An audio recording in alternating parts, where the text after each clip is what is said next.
Today we know that the international media, whether it be the print media, the audio media, the video media, or the computer, or the IT technology, whether it be the international newspapers, international magazines, radio broadcast station, websites, or the television satellite channels, we find on the international media there is virulent propaganda about Islam.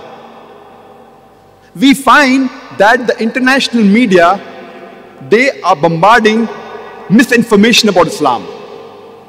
We find that there are various misconceptions about Islam that are spread on this international media. And we find that international news channels, they are mentioning war on terror.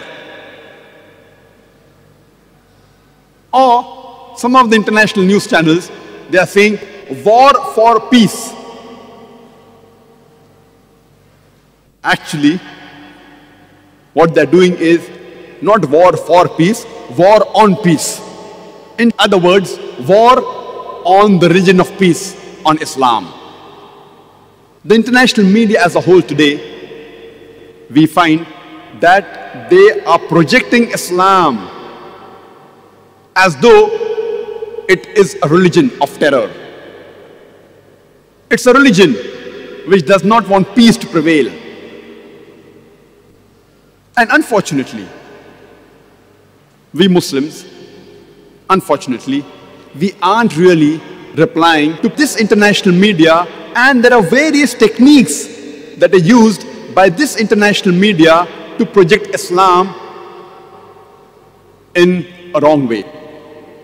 The first strategy used by the media to malign Islam is, many a times they pick up the black sheep amongst the Muslim community and they portray as though they are exemplary Muslims, indicating that Islam is a religion which encourages these wrong things.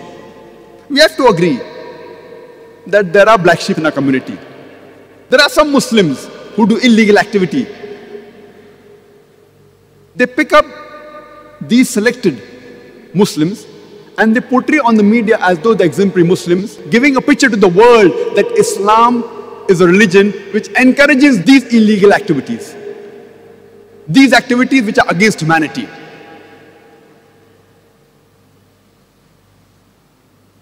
And all of us know today that the international media says that the Islamic madrasas should be banned.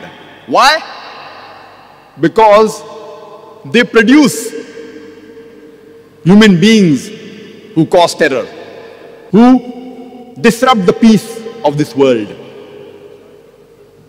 Alhamdulillah, I know thousands of people, human beings, who have passed from Islamic madrasas. I don't know a single who encourages and propagates the disruption of peace.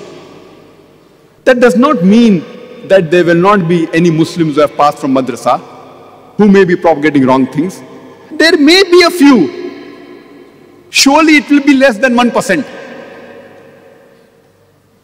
But the media portrays these Muslims as though they are exemplary Muslims, and as though a person who passes from madrasa is an exemplary student who disrupts peace in this world. History tells us today that the human being that has killed the maximum number of human beings in this world, who is he? Who is the man who has killed the maximum human beings in this world? Who is that person? Who is he? Hitler. You don't get an award for that. It is common knowledge. Hitler. Which madrasa did Hitler pass from? From which madrasa did Hitler graduate?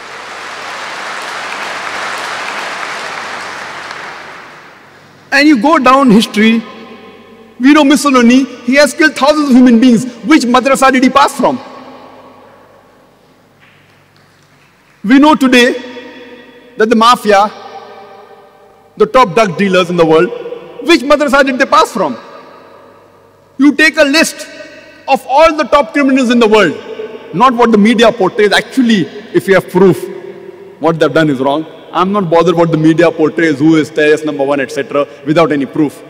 But those who have been imprisoned, those who have been proved to be causing disharmony in this world, if you check the background, you will not even find 1%, 0.1% of them who have passed from madrasa. They have passed from these universities, the one that even I have passed from. Fortunately, unfortunately, even I have passed from the normal formal education system. I've passed from Bombay. After doing my schooling, I've passed from medical college. Same, like a normal doctor. So this is how the media picks up black sheep of the community and portray as though they're exemplary Muslims. If a person wants to judge Islam, he should not judge Islam based on what individual Muslims do or what the Muslim society does. If you want to judge about the religion of Islam, you have to judge according to the authentic sources. And the authentic sources of Islam are the glorious Quran and the authentic Sahih Hadith of the last and final Prophet Muhammad, peace be upon him. And I challenge anyone, any human being, to point out a single teaching from the Quran or the Sahih Hadith which is against humanity as a whole. Imagine you want to test how good a car is. And the latest car in the market, Mercedes 600 SEL, has been launched. And a person who does not know how to drive the car, he sits behind the steering wheel and he bangs up the car. Who will you blame? The car or the driver? Who will you blame? The car or the driver? But naturally the driver. If the driver does not know how to drive the car and he bangs up the car, you will not blame the car. If you want to judge how good the car is, you will have to look at the specifications of the car. What is its pickup? What are the safety measures? What is the speed? What is the gear ratio? And then you can tell how good the car is. And really, if you want to have a test drive, you put behind the steering wheel an expert driver. Similarly, if you want to observe any Muslim regarding how good Islam is, the best example we have is Prophet Muhammad Sallallahu Alaihi Wasallam. Don't look at me. Don't look at me how good Islam is. Don't look at the other Muslims or what the individual society does. Look at an expert driver or a person who knows how to follow Islam in totality. And that was the last and final messenger, Prophet Muhammad Sallallahu Alaihi Wasallam.